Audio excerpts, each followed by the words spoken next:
اعوذ باللہ من الشیطان الرجیم بسم اللہ الرحمن الرحیم قد خسر الذین کذبوا بلقاء اللہ حتی اذا جاءتهم الساعة بغتة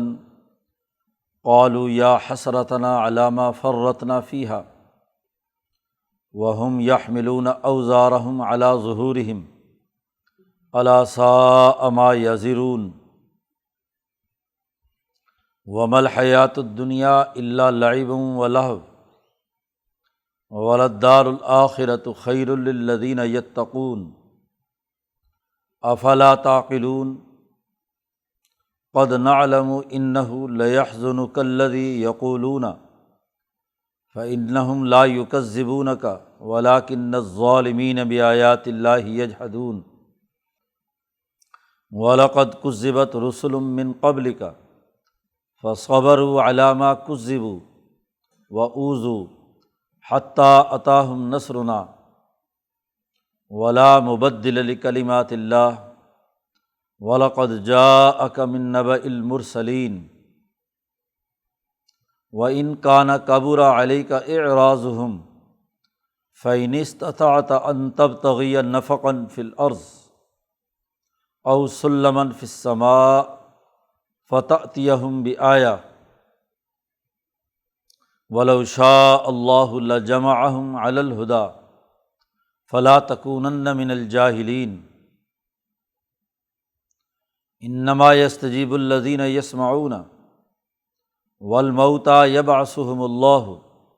ثُمَّ إِلَيْهِ يُرْجَعُونَ وَقَالُوا لَوْلَا نُزِّلَ عَلَيْهِ آیَةٌ مِّن رَّبِّهِ قُلْ إِنَّ اللَّهَ قَادِرٌ عَلَىٰ أَن يُنَزِّلَ آیَةً وَلَٰكِنَّ أَكْثَرَهُمْ لَا يَعْلَمُونَ وَمَا مِن دَابَّةٍ فِي الْأَرْضِ وَلَا طَائِرٍ يَطِيرُ بِجَنَاحَيْهِ إِلَّا أُمَمٌ أَمْثَالُكُم مَا فَرَّطْنَا فِي الْكِتَابِ مِن شَيْءٍ ثُمَّ إِلَىٰ رَبِّهِمْ يُحْشَرُونَ وَالَّذِينَ كَذَّبُوا بِآیَاتِنَا صُمٌّ وَبُکْمٌ فِی الظُّلُمَاتِ مَن یشأ اللہ یضللہ ومن یشأ یجعلہ علی صراط مستقیم قل ارأیتکم ان اتاکم عذاب اللہ او اتتکم الساعۃ اغیر اللہ تدعون ان کنتم صادقین بل ایاہ تدعون فیکشف ما تدعون الیہ ان شاء وتنسون ما تشرکون صدق اللہ العظیم۔ شروع صورت سے جو بات چل رہی ہے وہ یہی کہ اللہ کی وحدانیت، اللہ کی توحید، اسی پر اس کی حمد و ثناء اور اس کے ساتھ اپنے تعلق کو مضبوط کرنا ضروری ہے۔ اللہ کے مقابلے میں کسی چیز کو شریک ٹھہرانا، ثنویت کا عقیدہ رکھنا یا تثلیث کا، تین خداؤں کا یا دو خداؤں کا، یہ تصور غلط ہے۔ اس کو رد کر کے اللہ کی حقانیت، اس کی وحدت، اس کی توحید، اس کو قرآن حکیم یہاں ابتدائی رکوع میں بیان کر رہا ہے۔ قرآن حکیم نے گزشتہ رکوع میں ان کی یہ حالت بیان کی تھی کہ جب یہ جہنم کے کنارے کھڑے ہوں گے اور اس وقت تم اگر انہیں دیکھو تو ان کی حالت کیا ہوگی۔ اسی تسلسل میں یہ بات کی جا رہی ہے کہ قد خسر الذین کذبوا بلقاء اللہ، تباہ ہو گئے وہ لوگ جنہوں نے اللہ سے ملاقات کا انکار کیا۔ آخرت میں اللہ سے ملاقات کے جو لوگ منکر ہیں اور صرف دنیا کی زندگی پر قناعت کیے ہوئے ہیں، وہ خسارے میں ہیں۔ ایک مسلمان اس بات کا پختہ عقیدہ بلکہ یقین کامل اسے رکھنا ضروری ہے کہ ایک دن اپنے اعمال کا حساب و کتاب کے لیے اسے اللہ سے کا سامنا کرنا ہے۔ جس خالق نے اسے پیدا کیا ہے اس کے سامنے اسے جانا ہے، اس سے ملاقات ہونی ہے۔ اور وہاں اعمال کی جزا و سزا کا پورا نظام موجود ہے۔ ہر کیے ہوئے عمل کو اچھا ہو یا برا، اس کی جزا و سزا وہاں ہونی ہے۔ تو وہ لوگ جو اس بات کا انکار کرتے ہیں کہ ایسی کوئی ملاقات نہیں، بس ان ہی الا حیاتنا الدنیا وما نحن بمبعوثین، کہ بس دنیا ہی کی زندگی ہے، یہی مر کھپ گئے، کھا پی لیا، ختم ہو گئے، مٹی میں مل گئے، بس یہی ہے، مرنے کے بعد، موت کے بعد کوئی نئی زندگی نہیں ہے۔ تو جو لوگ یہ تصور رکھتے ہیں وہ غلط ہے، وہ خسارے میں ہیں، گھاٹے میں ہیں۔ عرب لوگ تاجر تھے اور تجارت میں وہ سودا کرتے تھے جس میں خسارہ نہ ہو، نفع ہو۔ خسارے کا تعلق لین دین، خرید و فروخت میں، کاروبار میں نقصان سے ہے۔ تو ان کو یہ بات بتلائی جا رہی ہے کہ یہ آخرت کا انکار کرنا، اللہ سے ملاقات اور اپنی جزا و سزا کے اس پورے نظام کا انکار کرنا، یہ ایک ایسا سودا ہے جو ہمیشہ خسارے کا رہے گا۔ قرآن کریم کہتا ہے کہ حتیٰ اذا جاءتہم الساعۃ بغتۃ، جب ان کے پاس اچانک قیامت آئے گی تو اس وقت ان کے پاس کہنے کو کچھ نہیں ہوگا۔ قالوا یا حسرتنا علی ما فرطنا فیہا، اس وقت یہ اعلان کریں گے، کہیں گے کہ ہائے افسوس، جو ہم نے بڑی کوتاہی کی اس معاملے میں۔ ہمارا تو خیال تھا کہ بس مرنے کے بعد ختم ہو گئے، مٹی میں مل گئے، جو کچھ ہے دنیا کی ہی زندگی ہے، لیکن یہ اچانک سور پھونکا گیا اور سب لوگ اپنے اپنی قبروں سے نکل کر کھڑے ہوں گے، تو اس وقت یہ کہیں گے یا حسرتنا علی ما فرطنا فیہا۔ فرشتہ جب سور پھونکے گا اور اس کے بعد اعلان کرے گا کہ ایھا العظام البالیہ واللحوم المتمزقہ ہلموا الی الرحمن، او بوسیدہ ہڈیوں اور ریزہ ریزہ ہو جانے والے گوشت، اٹھو اور رحمان کی طرف پہنچو۔ جیسے ہی یہ اعلان ہوگا تو تمام مردے اپنی اپنی قبروں سے مٹی سر سے جھاڑتے ہوئے اٹھ کھڑے ہوں گے، اپنے گوشت پوست کے ساتھ اور اپنے پورے وجود کے ساتھ۔ اور حدیث میں آتا ہے کہ جب فرشتہ یہ اعلان کرے گا تو سب لوگ بس قبر سے نکلتے ہی خوف زدگی کی حالت میں دوڑتے ہوئے شام کی طرف جائیں گے۔ زمین مکمل پلین ہو جائے گی، کوئی درمیان میں سمندر نہیں، میدان حشر وہیں پر لگے گا، اور پورے کرۂ ارض پر جتنے بھی انسان آدم سے لے کر آخری انسان تک پیدا ہوئے ہیں، سب کا سب وہاں ان کا مجمع لگے گا۔ تو اس وقت کہیں گے یا حسرتنا علی ما فرطنا، بڑے افسوس کی بات ہے کہ ہم تو اس کو مذاق سمجھتے تھے، یہ جو حضور نے فرمایا تھا، یہ جو اللہ نے ہمیں تنبیہ کی تھی، تو ما فرطنا فیہا، کیسی ہم نے کوتاہی کی ہے، کیسا ہم نے ظلم کیا ہے، کیا ہم نے کمی کی ہے اس سلسلے میں۔ وَهُمْ يَحْمِلُونَ أَوْزَارَهُمْ عَلَىٰ ظُهُورِهِمْ، جب وہ وہاں میدان حشر میں پہنچیں گے تو اپنے اپنے بوجھ ان کی کمروں پر لدے ہوئے ہوں گے، جو انہوں نے اچھا یا برا کیا، تمام نامہ اعمال، اور خاص طور پر جو منکرین قیامت ہے تو ان کا بوجھ بدعمالیوں کا ان کی پشت پر لدا ہوگا۔ انسان جو اعمال کرتا ہے وہ اس کی روح میں جذب ہو رہے ہیں، اس کے ساتھ چپک رہے ہیں۔ اچھے اعمال، خالص اللہ کی رضا کے اعمال، تو وہ تو بہت ہی ہلکے، انسان بڑا ہلکا پھلکا ہوگا، کوئی زمینی بوجھ اس کے اوپر نہیں ہوگا، ظلمتوں کے پتھر ان کے اوپر نہیں ہوں گے، تو وہ تو بڑی آسانی کے ساتھ اس سفر کو طے کریں گے جو قبر سے حشر کے میدان تک ہوگا۔ اور یہ لوگ جنہوں نے جرائم کیے ہیں، یہ سب کے سب اپنے ان تمام گناہوں کی گٹھڑیاں جو بہت ہی بوجھل ہوں گی، حدیث پاک میں آتا ہے کہ کسی نے کسی کی بکری چرائی ہے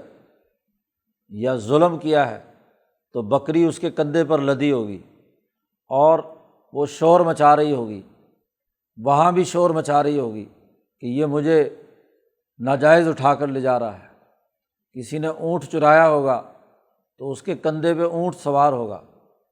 اور وہ بھی شور مچا رہا ہوگا کہ یہی وہ آدمی ہے جس نے کیا ہے غلول کیا تھا، جو اس نے لوٹا تھا۔ کسی نے گائے بیل بھینس اور کسی نے زیورات سونا چاندی، جیسا جیسا جرم ہوگا وہ زیادہ بھاری اور بوجھل بن کر اس کی پشت کے اوپر لدا ہوا ہوگا۔ یحملون اوزارہم علی ظہورہم، اپنے اپنے بوجھوں کو اپنے اپنی کندھوں پر پشتوں پر لاد کر چلے آئیں گے۔ الا ساء ما یزرون، خبردار وہ بہت ہی برا ہے جو وہ بوجھ اٹھائے ہوئے ہوں گے۔ وہ کوئی ہلکا بوجھ یا کوئی ضروری بوجھ نہیں ہوگا، وہ تو بہت ہی برا اور بڑا ہی بھاری بوجھ ہوگا، چلنا بھی دشوار ہوگا،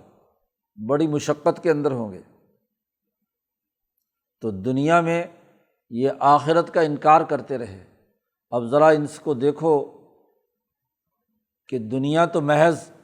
آخرت کے مقابلے میں ایسے ہی ہے جیسے کھیل تماشا۔ قرآن حکیم کہتا ہے وَمَا الْحَيَاةُ الدُّنْيَا إِلَّا لَعِبٌ وَلَهْوٌ، دنیا کی زندگی یہ نہیں ہے مگر کھیل کود، ما سے نفی کی ہے اور اللہ سے اس کا استثناء کیا ہے، حصر کر دیا کہ سوائے اس کے اور کچھ نہیں ہے دنیا کی زندگی، کہ وہ لعب ہے، کھیل ہے، اور لہو وہ کام جس سے جی بہلایا جاتا ہے۔ حضرت نے ترجمہ کیا شیخ الہند نے کہ جی بہلانا، بس دل بہلانے کی باتیں ہیں۔ غذا کھا لی تو دل بہل جاتا ہے، اچھے سے اچھا عمدے سے عمدہ کھانا بس زبان کی حد تک رہتا ہے، آگے گیا پیٹ میں تو وہ اور وہ سادہ کھانا دونوں جا کر کیا ہو جاتے ہیں، برابر ہو جاتے ہیں۔ کپڑا پہن لیتا ہے تو کیا تھوڑی سی خوشی راحت انسان کو حاصل ہو جاتی ہے، جی بہل جاتا ہے، دل تھوڑی دیر کے لیے کیا ہے خوش ہو جاتا ہے۔ آج ماہرین کہتے ہیں کہ آدمی کو جو خوشی یا غمی دنیا میں ہوتی ہے وہ 12 منٹ سے زیادہ نہیں ہوتی۔ اتنی دیر تک جسم کے ہارمونز جو ہیں کسی نئی چیز یا کسی خوشی کے اوپر خوشی مناتے ہیں، ہیپینس اسے حاصل ہوتی ہے، اور اتنے ہی منٹ جو ہے وہ کوئی غصہ نفرت یا کوئی بھی چیز ہے وہ اس کو ظاہر ہوتی ہے، بس اس کے بعد پھر کیا ہے روٹین کا معاملہ شروع ہو جاتا ہے۔ تو ہر خوشی یا ہر کوئی غم دنیا میں جو ہے وہ یا تو کھیل ہے اور یا لہو ہے، وہ دنیا میں ہی مستقل نہیں ہے۔ تو چہ جائے کہ وہ کیا ہے آخرت میں کوئی چیز پائیدار ہو۔ عمل تو وہ ہوتا ہے کہ جو مستقل اور پائیدار خوشی کا باعث بنے، وقتی خوشی کوئی خوشی نہیں ہوتی۔ اس لیے دنیا میں بھی انسان بہت سی وقتی خوشیوں کو چھوڑ دیتا ہے بڑی لمبی اور مستقبل کی کسی خوشی کے لیے، اس کی تیاری کے لیے۔ اسے معلوم ہے کہ یہ میں مصیبت اور مشقت برداشت کروں گا، اس وقت کی یہ لذت حاصل نہیں کروں گا۔ بچہ پڑھنے والا وہ امتحان کی وجہ سے مصیبت اور مشقت برداشت کرتا ہے کہ اچھے نمبر آئیں گے تو زیادہ لمبی خوشی ہوگی، جاہل رہوں گا تو ساری عمر بوجھ لادنا پڑے گا مزدور کے طور پر۔ تو دنیا میں انسان جو تھوڑے وقتی خوشی ہے اس کو قربان کرتا ہے اعلیٰ اور دیر پا خوشی کے لیے۔ تو دنیا میں چاہے کتنی ہی خوشی ہو، کوٹھی بنگلے جائیداد مال و دولت ادھر ادھر کی تمام چیزیں اس کو حاصل ہو جائیں تو ایک وقت تک کی خوشی ہے۔ زیادہ سے زیادہ بھی خوشی اگر ہوگی تو جوانی کے بعد سے لے کر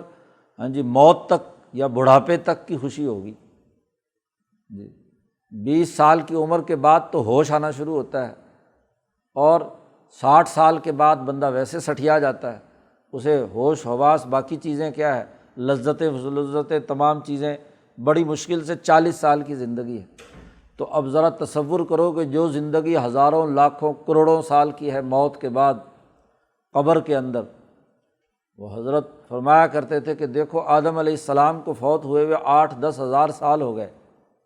اور اس کے بعد جو اتنے ان کی اولاد اب تک فوت ہوئی ہزاروں سال ہو گئے قبر میں، اور ابھی مرنے کے بعد یہ تو وہ زندگی ہے جو ہمارے سامنے ہے کہ 8-10 ہزار سال ہم اپنے حساب سے کہہ رہے ہیں کہ وہ دنیا میں رہ کر گئے ہیں، یعنی قبر میں پڑے ہوئے،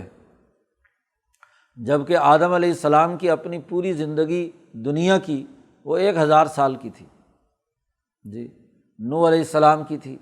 تو زیادہ ہی زیادہ یہ 1000 سال کی تھی، اور اب 10,000 سال ہو گئے ابھی تو قبر میں ہے۔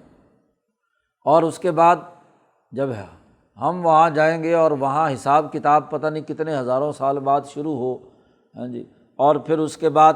جنت اور دوزخ، اس کے مقابلے میں اس وقت کو اور اس اسپیس کو، دو ہی چیزیں ہوتی ہیں نا دنیا میں، مکان ہے یا زمان ہے، ایک وقت ہے اور ایک مقام ہے۔ ایک پرفضا مقام میں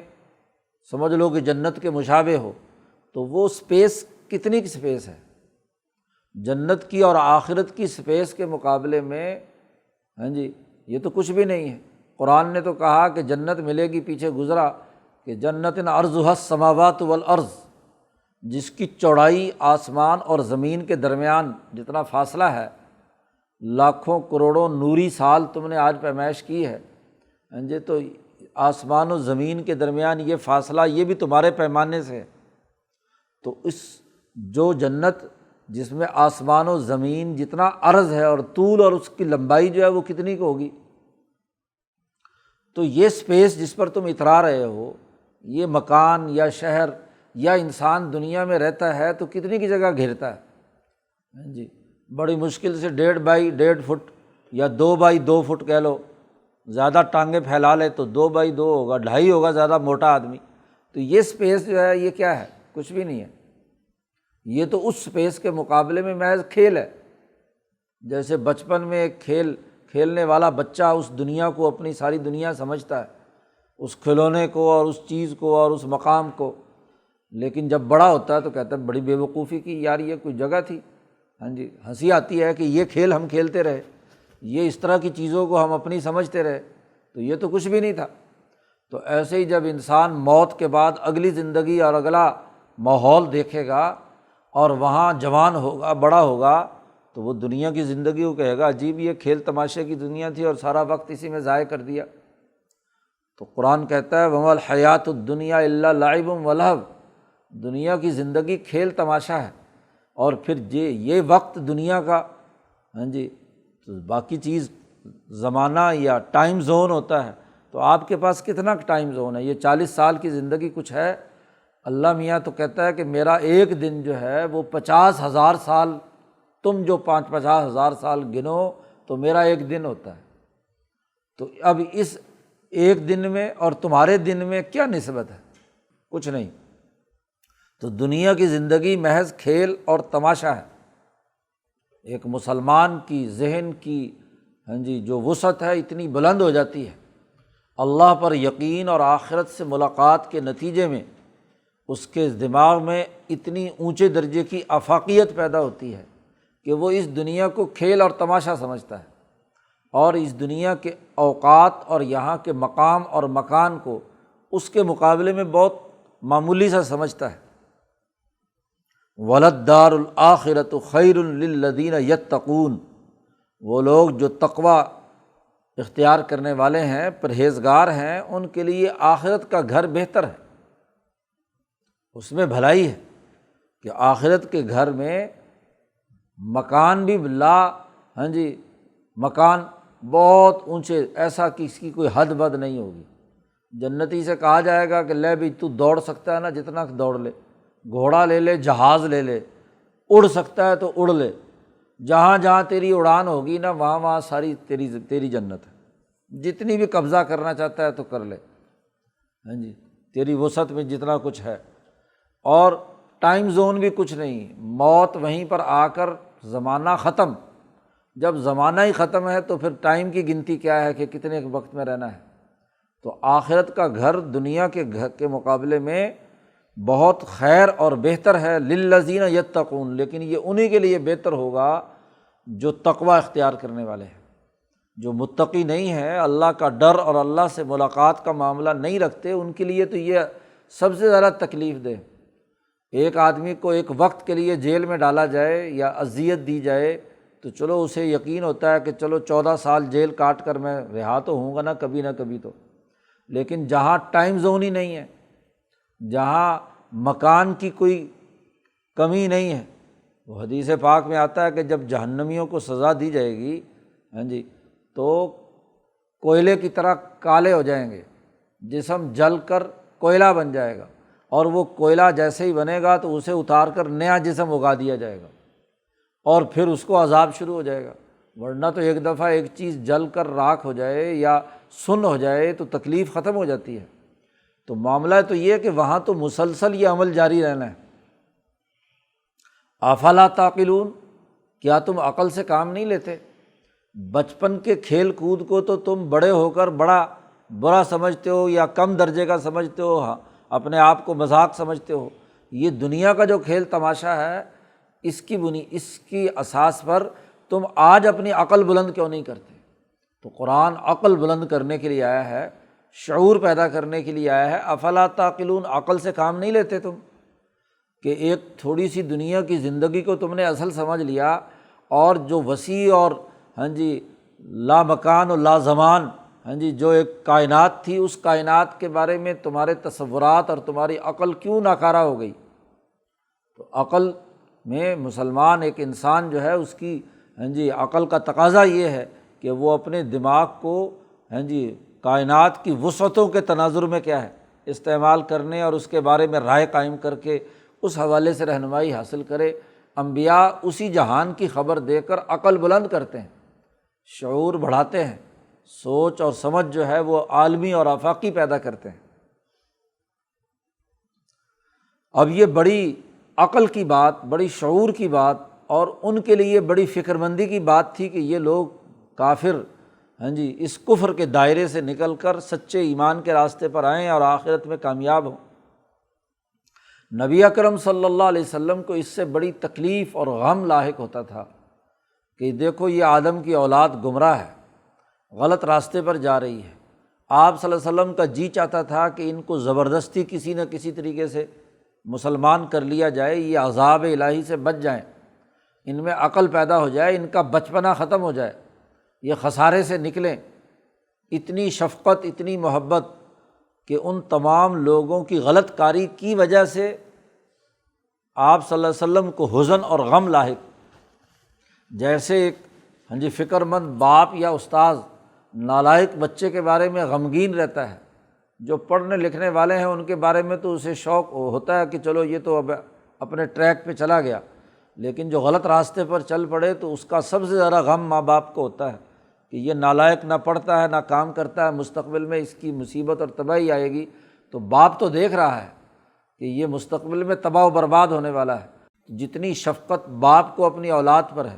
تو حضرت محمد مصطفیٰ صلی اللہ علیہ وسلم کو انسانیت پر اس سے زیادہ کیا ہے شفقت اور محبت ہے۔ قرآن نے اس کا تذکرہ کیا، قد نعلم، اللہ پاک فرماتے ہیں ہمیں اچھی طرح معلوم ہے کہ انہ لیحزنک الذی یقولون، یہ جو آخرت کا انکار کرتے ہیں لوگ، اس کی وجہ سے آپ کو بڑا ہی حزن اور غم لاحق ہوتا ہے، آپ کو بڑی تکلیف ہوتی ہے کہ یہ انسان ہو کر اللہ کا انکار کر رہے ہیں، سچا پیغام رد کر رہے ہیں، یہ آخرت میں خسارے میں ہوں گے، تو آپ کو اس سے بڑی تکلیف ہوتی ہے، حزن ہوتا ہے۔ فَإِنَّهُمْ لَا يُكَذِّبُونَكَ، تو آپ یہ اچھی طرح سن لیں کہ یہ آپ کا انکار نہیں کر رہے، لا يُكَذِّبُونَكَ وَلَٰكِنَّ الظَّالِمِينَ بِآيَاتِ اللَّهِ يَجْحَدُونَ، یہ ظالم لوگ تو اللہ کی آیات کا انکار کر رہے ہیں۔ اگر آپ سے دشمنی صرف ہوتی تو 40 سال تک آپ ان کے اندر رہے اور یہ آپ کو صادق اور امین کہتے رہے، آپ کے ہاتھ چومتے رہے، آپ کا احترام کرتے رہے، تو آپ کی ذات سے انہیں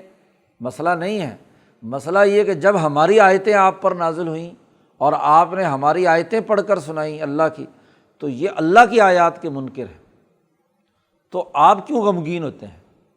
آپ کی ذات کو تو تکلیف نہیں دے رہے، آپ کو تم وہ نہیں ہونا چاہیے غمگین، یا اور ہماری آیات کا انکار کر رہے ہیں، تو یہ آپ اپنے اوپر بوجھ کیوں لیتے ہیں؟ قد نعلم، ہمیں معلوم ہے کہ آپ غمگین ہوتے ہیں، لیکن آپ کو یہ جھٹلا نہیں رہے، دراصل یہ ظالم لوگ اللہ کی آیات کا انکار کر رہے ہیں۔ اور اگر جہاں تک جھٹلانے کی بات ہے کہ آپ کو تکلیف ہوتی ہے، تو آپ یہ توجہ رکھیں کہ لقد کذبت رسل من قبلک، آپ سے پہلے رسولوں کی بھی تکذیب کی گئی، انہیں بھی جھٹلایا گیا، تو انہوں نے کیا کیا؟ فصبروا، صبر و استقامت کے ساتھ زندگی بسر کی ان انبیاء نے، علی ما کذبوا، جس پر وہ جھٹلائے گئے، وَأُوذُوا، اور ان کو تکلیفیں دی گئیں۔ تو آپ بھی کیا ہے؟ صبر سے کام لیں، غم اور حزن جو ہے وہ ان کے اوپر نہ کریں، اور ان کی تکلیفوں کو برداشت کریں، حتیٰ اتاہم نصرنا، یہاں تک کہ ہماری نصرت آئے گی۔ مکہ میں جو ایذائیں حضور کو دی جا رہی ہیں، کبھی شیب ابی طالب میں 3 سال تک بھوکا پیاسا سارے مسلمانوں کو رکھا جا رہا ہے، کبھی اوجڑی ڈالی جا رہی ہے، کبھی کانٹے بچھائے جا رہے ہیں، کبھی اذیتیں دی جا رہی ہیں، تو جو یہ تکلیفیں ہیں آپ اس پر صبر و استقامت کے ساتھ ڈٹے رہیں، حتیٰ اتاہم نصرنا، یہاں تک کہ ہماری مدد آ پہنچے گی۔ اور یہ اللہ کا وعدہ ہے، اور اللہ کے وعدے اور کلمے میں کوئی تبدیلی نہیں ہوتی، لا مبدل لکلمات اللہ، اللہ کے کلمات کو کوئی بدل نہیں سکتا۔ ہم نے آپ سے وعدہ کیا ہے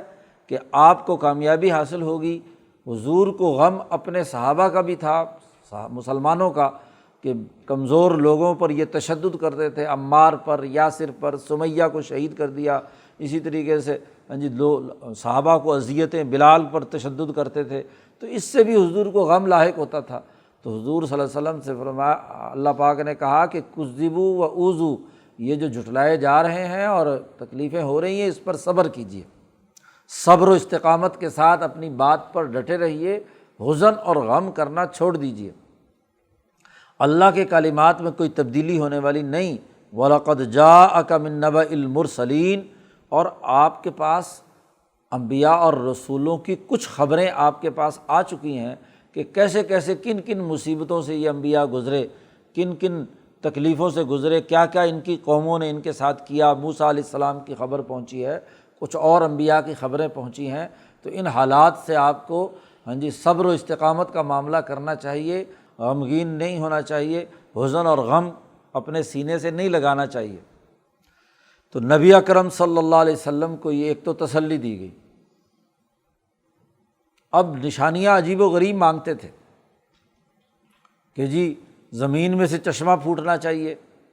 تمہارے ساتھ کیا ہے، باغات بڑا کھجور کا ہونا چاہیے، تم تو غریب آدمی ہو، یتیم ہو رہے، تو تمہارے پاس تو نہ مال ہے نہ دولت ہے۔ قرآن نے دوسری جگہ پر ان کے وہ مطالبات بیان کیے ہیں کہ یہ تمام چیزیں اگر ہوں گی تو ہم کیا ہے، آسمان سے فلاں چیز لے کر آؤ، فلاں چیز لے کر آؤ۔ قرآن نے اس کا تذکرہ کیا ہے کہ وہ کہتے ہیں تفجر لنا من الارض ینبوعا، زمین میں سے چشمہ پھوٹ کر سامنے آنا چاہیے، او تکون لک جنت من نخیل واعناب،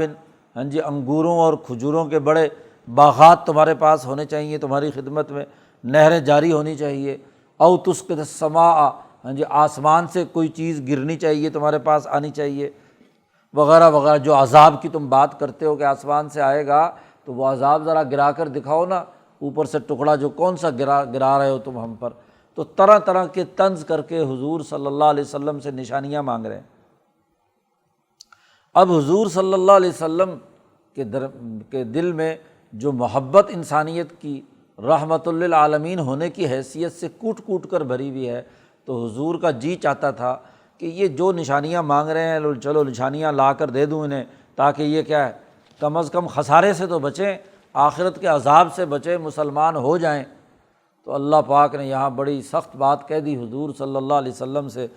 اللہ پاک نے فرمایا وَإِن كَانَ كَبُرَ عَلَيْكَ إِعْرَاضُهُمْ،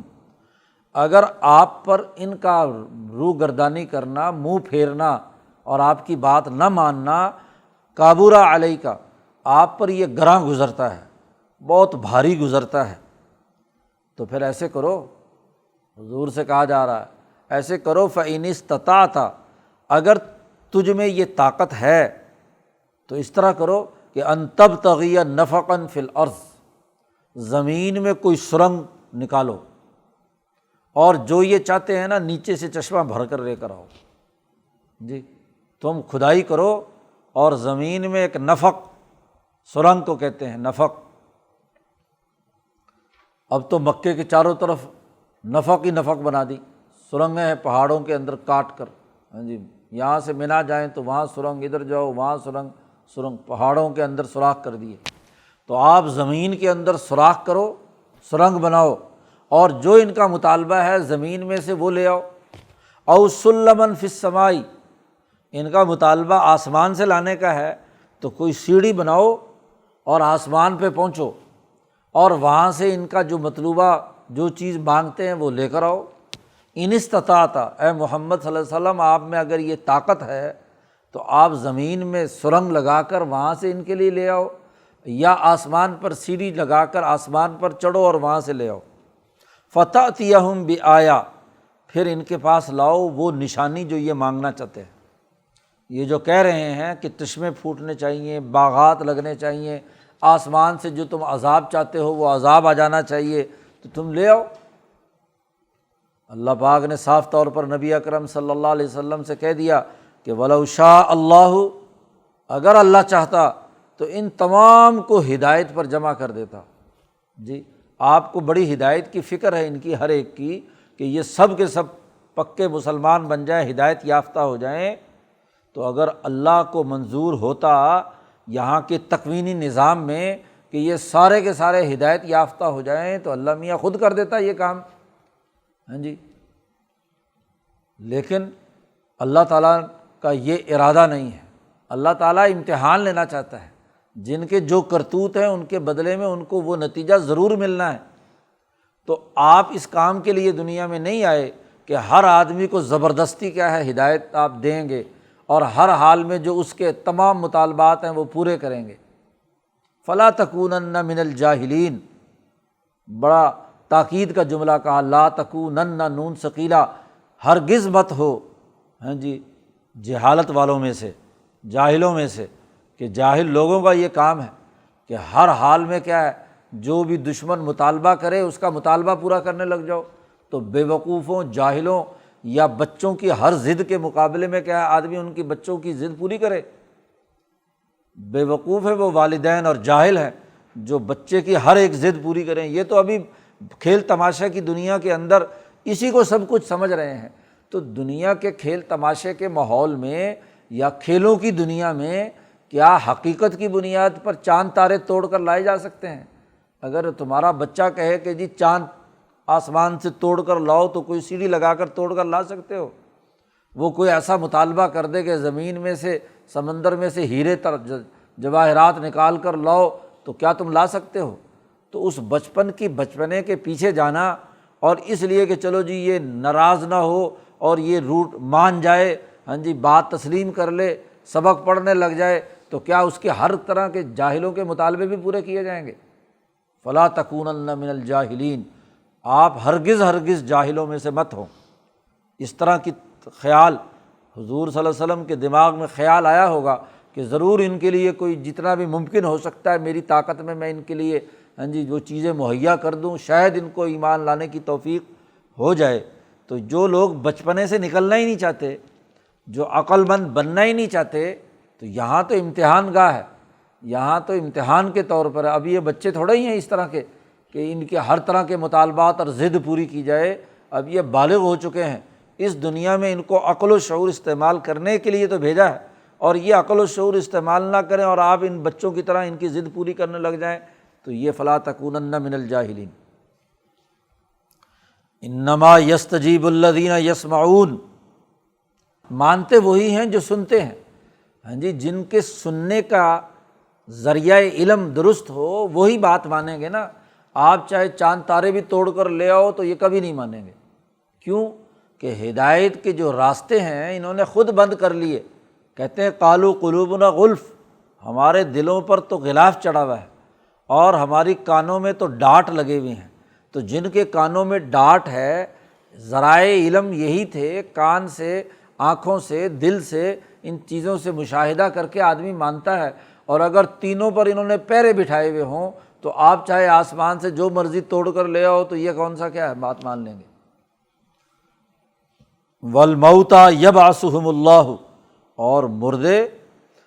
اللہ تعالیٰ انہیں اٹھائے گا۔ یہ سمجھتے ہیں کہ مردہ ہو گیا، مر کھپ گیا، بس مٹی میں مل گیا، صرف ہڈیاں رہ گئی، نہیں، مردوں کو اللہ زندہ کرے گا۔ ثم الیہ یرجعون، پھر اسی کی طرف یہ لوٹائے جائیں گے، زندہ ہو کر کھڑے ہوں گے اور اپنے اپنی قبر سے نکلیں گے، اور جب ان کے اوپر فرشتے کا یہ اعلان آئے گا تو دوڑتے ہوئے یرجعون اللہ کی طرف پہنچیں گے۔ وقالوا، یہ کہتے ہیں لولا نزل علیہ آیۃ من ربی، اگر ہم نہیں مان رہے تو کیوں نہیں اتاری جا رہی ہم پر کوئی نشانی، عذاب کیوں نہیں آتا؟ قل، کہہ دیجئے ان کو، ان اللہ قادر علی ان ینزل آیۃ، اللہ تعالیٰ قادر ہے کہ ابھی فوری ان کے اوپر نشانی نازل کرے، اوپر سے کوئی آسمان سے ٹکڑا آئے اور ان کے اوپر گرے اور یہ سب تباہ و برباد ہو جائیں۔ ولکن اکثرہم لا یعلمون، لیکن ان کی اکثریت جانتی نہیں ہے، ہر کام کے لیے ایک وقت مقرر ہے جی، تو اس تکوینی نظام میں وہ وقت ضرور آنے والا ہے۔ ابھی اگر ان کے اوپر عذاب آ گیا تو یہ سارے کے سارے کیا ہیں، ان میں بہت سے ایسے لوگ ہیں جن کو ابھی آگے چل کر توفیق ہوگی اسلام قبول کرنے کی، تو اب اگر اسی وقت مار دیے جائیں تو پھر دعوت کسے دیں گے؟ تو ابھی یہ جانتے نہیں ہیں، بس ان کے چنیدہ لوگ اگر مکہ پر حضور چڑھائی کرتے بدر کے موقع پر اور وہاں ان کو شکست ہوتی تو پورا مکہ وہاں تمام کے تمام لوگ مارے جاتے قتال کے اس موقع پر، لیکن ان کے چنے ہوئے لوگ جو ہے نا کریم بدر میں کھینچ کر لا کر حکمران طبقہ اس کو ٹارگٹ کیا گیا اور اس کو کیا چن چن کر راستے سے ہٹایا گیا، تاکہ باقیوں کو اگر کوئی توفیق ہو سکتی ہے تو توفیق ہو جائے۔ اسی لیے وہ تمام لوگ جو بدر میں گرفتار ہونے کے بعد رہا کیے گئے تو وہ تمام کو توفیق ہوئی کہ وہ ان میں سے وہ مسلمان ہو گئے۔ تو ولکن اکثرہم لا یعلمون۔ وما من دابۃ فی الارض ولا طائر یطیر بجناحیہ، یاد رکھو زمین میں جو جاندار بھی چل رہا ہے، زمین میں جو دابہ بھی جاندار چل رہا ہے، یا وہ پرندہ جو آسمان پر اڑ رہا ہے، ما من دابۃ فی الارض، کوئی ایسا چوپایا نہیں ہے جو زمین میں چل رہا ہو، چلنے والا، اور ولا طائر یطیر، اور نہ کوئی پرندہ ہے جو اپنے پروں پر اڑ رہا ہے، یطیر بجناحیہ، دونوں پروں پر، جناح دو بازوؤں پر، الا امم امثالکم، وہ تمہاری طرح کی مخلوق ہے، تمہاری طرح کی ایک امت ہے جی۔ اسی لیے حضور صلی اللہ علیہ وسلم نے فرمایا کہ امت جو اللہ پاک نے پیدا کی ہے کسی بھی جاندار کی، وہ کبھی فنا نہیں ہوتی اس کے افراد فنا ہوتے ہیں۔ جیسے کتوں کو مارنے کا حکم دیا ایک زمانے میں حضور نے، لیکن جو نقصان پہنچانے والے کتے تھے جب وہ ختم ہو گئے تو حضور نے روک دیا۔ امت فنا کرنے کی اجازت نہیں ہے، تو اگر ایک دم عذاب آیا تو ساری کی ساری امت کیا ہو جائے گی؟ فنا ہو جائے گی۔ تو قرآن کہتا ہے کہ اور پھر یہاں صرف تم ہی نہیں، بہت سارے جاندار بھی ہیں، بہت سے پرندے بھی ہیں، وہ قومیں اور امتیں بھی ہیں، تو اگر تم نے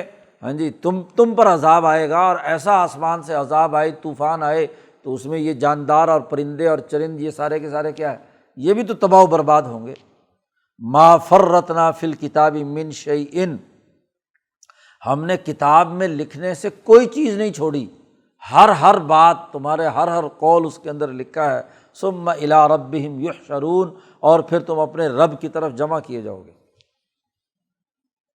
قرآن کہتا ہے ہماری آیات کا انکار تو صرف وہ کرتے ہیں، والذین کذبوا بآیاتنا، وہ لوگ جو ہماری آیات کو جھٹلاتے ہیں، وہ دراصل کیا ہے، سمم بکمن، بہرے ہیں اور گونگے ہیں، اور اندھیروں میں ڈبکیاں لگا رہے ہیں، فی الظلمات، اندھیروں میں ہیں اور روشنی میں نہیں آئے، اور اندھا اور بہرا بھی ہو اور اندھیرے میں بھی ہو تو اسے بیچارے کو کیا نظر آئے گا؟ تو اس لیے ان کے پاس علم اس لیے نہیں آ رہا کہ انہوں نے اپنی آنکھیں اور اپنے کان خراب کر کے گونگے بہرے ہو چکے ہیں۔ من یشاء اللہ، جسے اللہ چاہتا ہے گمراہ کر دیتا ہے اور جسے چاہتا ہے صراط مستقیم پر ڈال دیتا ہے۔ ان کے کرتوتوں کی وجہ سے اس مشیت کا تعلق ان کے ان جرائم کی وجہ سے کہ جنہوں نے اپنی آنکھیں بند کر لی، کان بند کر لیے، عقل بند کر لی، ان کو اللہ پاک گمراہ کر دیتا ہے۔ اور جو لوگ ان تمام ذرائع علم کو استعمال میں لا کر سیدھے راستے پر آتے ہیں تو اللہ تعالیٰ ان کو اس راستے پر چلنے کی توفیق دے دیتا ہے۔ قل، اے محمد صلی اللہ علیہ وسلم ان سے کہہ دیجئے، ارأیتکم، دیکھو تو صحیح تم کہ ان اتاکم عذاب اللہ، اگر تمہارے پاس اللہ کا عذاب آ جائے یا تمہارے پاس قیامت آ جائے تو کیا اغیر اللہ تدعون، کیا اللہ کے علاوہ کسی اور کو تم پکارتے ہو؟ سمندر میں پھنس جاؤ، دریا میں پھنس جاؤ تو وہاں اپنے بتوں کو بھی پھینک دیتے ہو اور فوری طور پر اللہ کو ماننے کا اعلان کرتے ہو۔ ہاں جی، اغیر اللہ تدعون ان کنتم صادقین، اگر تم سچے ہو تو اپنے ان لات منات اور ان بتوں کو کیا ہے، پکارا کرو۔ تمہارا حال تو یہ ہے کہ بل ایاہ تدعون، ایسی مصیبت کے موقع پر تو تم اللہ ہی کو پکارتے ہو، اور جب اللہ کو پکارتے ہو تو فَيَكْشِفُ مَا تَدْعُونَ إِلَيْهِ إِن شَاءَ، اللہ اگر چاہے تو تمہاری پکار دعا کی بنیاد پر وہ مصیبت کھول دیتا ہے، اور جیسے ہی مصیبت کھلتی ہے تمہیں تو وَتَنْسَوْنَ مَا تُشْرِكُونَ، جی سب کچھ بھول جاتے ہو جن کو تم نے شریک کیا ہوتا ہے، اس حالت کے اندر تو اللہ ہی کو پکارتے ہو، لیکن بعد میں جا کر کیا پھر وہ باقی چیزیں چھوڑ دیتے ہو۔ تو یہاں جس وقت مصیبت آتی ہے تو اب اگر مصیبت آئے، کا عذاب آئے تو پھر ہی تم مانو گے، تو یہ ماننا تو کوئی ماننا نہیں ہے، یہ تو مطلب کا ماننا ہے، یہ تو مصیبت کا ماننا ہے۔ اس لیے ہاں جی، یہ طریقہ کار اور رویہ چھوڑو اور اللہ کی وحدانیت اور آخرت میں اس سے ملاقات، لقاء اللہ جو ہے اس پر یقین رکھو۔ تو اللہ کی توحید کو یہاں آخرت کی ملاقات اور جزا و سزا کے تناظر میں اس رکوع میں سمجھایا گیا ہے، اور اللہ کی وحدانیت واضح کی گئی ہے۔ تو یہ اہرمن اور یزداں کے تصورات، ثنویت یا تثلیث کے تمام عقائد، کفر و شرک کی تمام حالتیں، انہیں ترک کرو اور اس اللہ کے ساتھ اپنا تعلق مضبوط بناؤ۔ یہ اس رکوع میں قرآن حکیم نے بات بیان کی ہے۔ اللہ تعالیٰ ہمیں قرآن حکیم کو سمجھنے اور عمل کرنے کی توفیق عطا فرمائے۔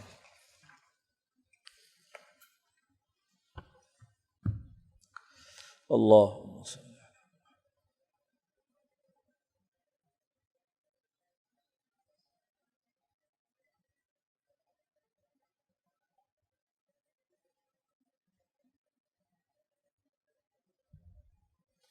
اجمعین۔